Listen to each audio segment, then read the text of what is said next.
So KOMPAN play designers are not just thinking about the site design, but simultaneously they're considering child development and safety standards and play value. They're creating a space that truly works for kids.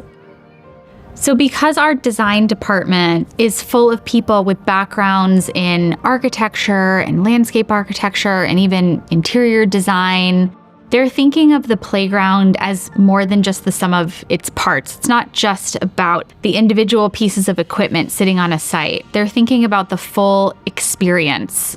They can really be involved in a designer to designer type of conversation or consultant team that I think is unusual in the playground space. But beyond those type of consultant relationships, it really makes us a great collaborator for communities who want to be able to put their trust in the creativity of the design team behind the playground. What is that community about? What's the history behind the site? What's important for that community? We start developing a storyline and everything connects. It's like the play elements, the surfacing design, the circulation, even the landscaping around it. So everything has to make sense. A lot of times clients come to us with sketches, they have a vision, they have an idea. That's where we have to have the conversation. Those are beautiful ideas, but we have to make it work as a real playground.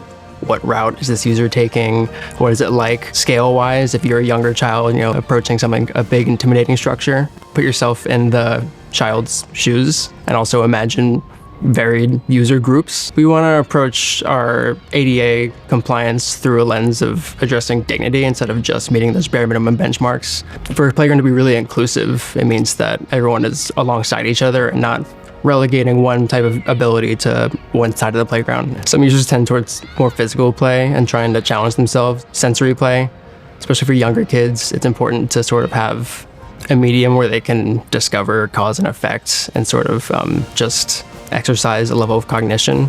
Social play, it's very important too, because you need kids to learn to interact with others. This is something they're gonna need for their whole life. Like, how do you interact, how to teach other kids to play with you, how to give, take turns.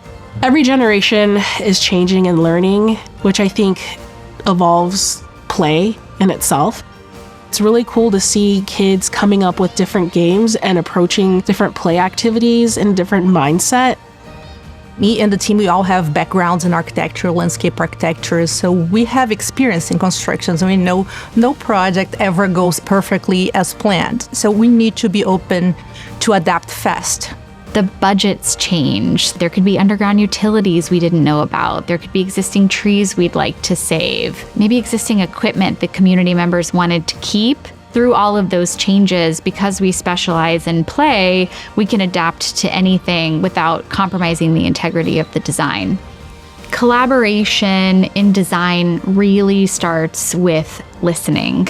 The design department at KOMPAN wants to be the sort of ultimate collaborator in taking the hopes and dreams and excitement from a community and translating it into a playground that feels like it's reflective of them.